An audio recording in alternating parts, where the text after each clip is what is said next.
6 to 7 million years ago, the world was a very different place. The continents were in a different configuration, and Earth's climate was much warmer than it is today. But most importantly, this was the time when the first hominins appeared. The exact date and location of this event is still debated by scientists, but it's generally accepted that these early human ancestors emerged in Africa. These first hominins were small, bipedal apes who lived in trees. They were about the size of a modern chimpanzee and walked upright on two legs. But why did these apes start walking like us? Why did they leave the trees for the ground? There are many theories about this, but no one knows for sure. Some say it was because the climate was changing and the forests were becoming more open. This would have forced our ancestors to come down from the trees in order to find food. Others say it was because of a change in diet. As the forest began to thin, our ancestors may have started eating more meat and tubers, which required them to walk upright in order to hunt or gather. Still others say it was because of increasing dryness, which made it harder for apes to find water in the trees. So they came down to look for water sources, eventually settling for life on the ground. Whatever the reason, this was a major evolutionary leap that allowed our ancestors to become the dominant species on the planet, who were the first hominins. The oldest known hominin is a fossil nicknamed Sahelanthropus tchadensis, which was found in Chad in 2001. It dates back 7 million years, making it the oldest known member of the human family. However, some researchers argue that it isn't actually a hominin at all, but rather an ape that simply walked upright from time to time. If this is true, then it wouldn't be considered a true ancestor of humans. Instead, it would just be an example of convergent evolution. That means it would show that apes and humans evolved similar traits independently from each other. If Sahelanthropus isn't the first hominin, then it could be Australopithecus anamensis, which lived between 4 and 3.9 million years ago in what is now Kenya. Afarensis is thought to have been the first true hominin, though there is some debate over whether it should be classified as a hominin or not. Some researchers argue that it was unfully adapted to walking upright, and that it spent most of its time in trees. However, most scientists agree that it was a true hominin because it had a number of ape-like features. For example, it had a small brain, long arms and a large face with prominent brow ridges. It also had a relatively straight spine and a pelvis that was shaped for walking upright. Australopithecus afarensis was first discovered in 1925 in the Afar region of Ethiopia.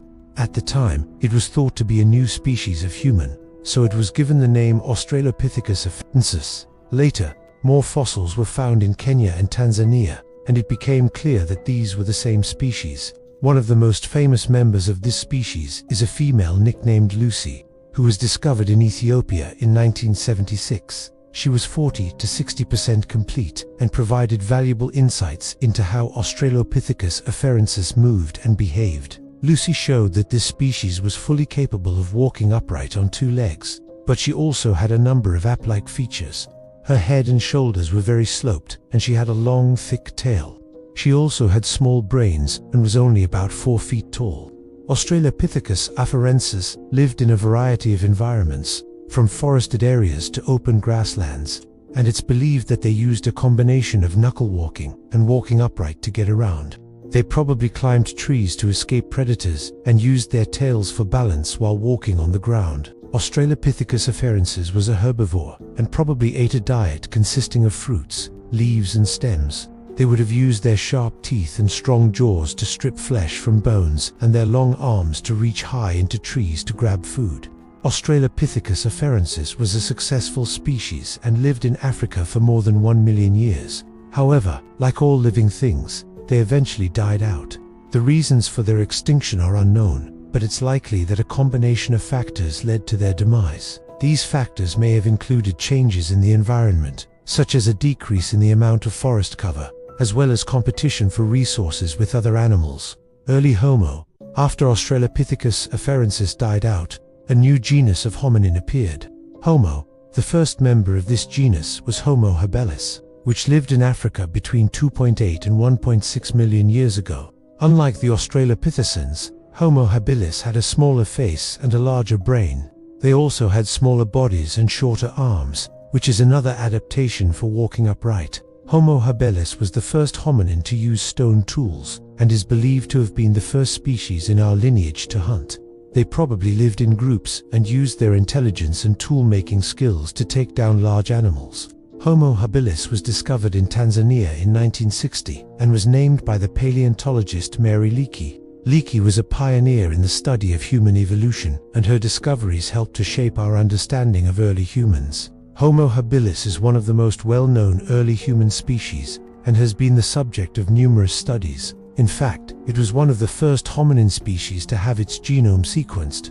The results of this study were published in 2010 and revealed that Homo habilis was more closely related to Homo erectus than to any other species in the genus. Homo. Another famous member of this species is the specimen known as Handyman, which was discovered in Kenya in 1972. Handyman was given this name because he was found near a stone tool manufacturing site, and it was thought that he may have been the one who made the tools. However, later research showed that the tools were older than Handyman, so he didn't make them. Handyman is now thought to represent an earlier stage in the evolution of Homo habilis, and it's believed that he may have been the ancestor of Homo ergaster. Homo ergaster was a species that lived in Africa between 1.9 and 1.6 million years ago. It was very similar to Homo habilis, but it had a larger brain and a taller stature. Homo ergaster is thought to have been the first hominin to migrate out of Africa and into Asia and Europe. So the early members of the genus Homo were small-bodied, big-brained hominins who lived in Africa between 2.8 and 1.6 million years ago. They were the first members of our lineage to use stone tools, and they were also the first to migrate out of Africa. Now we will see the rise of Homo erectus. Who was Homo erectus? Homo erectus is an extinct species of archaic human that lived from about 1.8 million to 117,000 years ago. This was the longest spanning of any species in the genus Homo. Homo erectus was the first hominin to leave Africa and spread throughout Asia and Europe. Homo erectus was first discovered in Java, Indonesia in 1891 by the Dutch physician and anatomist Eugene Dubois. Dubois named the species Homo erectus because it had a more erect posture than other hominin species. Homo erectus had a number of distinct physical features. It had a larger brain than Homo habilis, with an average cranial capacity of 900 cubic centimeters. It also had a taller stature and longer limbs than its predecessors. In addition, Homo erectus had a smaller face and teeth than Homo habilis. Its skull was also less prognathic, meaning that its lower jaw was less prominent. Homo erectus is thought to have been the first hominin to control fire. This would have given them an advantage over other animals, because it would have allowed them to cook food, which makes it more digestible and can help to kill off harmful bacteria. Fire would have also provided warmth and protection from predators. Homo erectus is believed to have lived in a variety of habitats, including forests, grasslands, and deserts. They were nomadic and traveled in groups. They hunted a variety of animals for food, including wild boar, deer, and antelope. Homo erectus is thought to have been the first hominin to make clothing. This would have given them an advantage in colder climates and allowed them to expand their range into new areas. Homo erectus was a successful species and lived for more than 1 million years. However, like all living things, they eventually died out. The reasons for their extinction are unknown, but it's likely that a combination of factors led to their demise. These factors may have included changes in the climate, such as the onset of the Ice Age, as well as competition for resources with other animals. So that's a look at some of the first hominins and early members of the genus Homo. Do you know anything about them that we don't? Share your thoughts in the comments below, and remember to subscribe for more videos about ancient humans. Thanks for watching.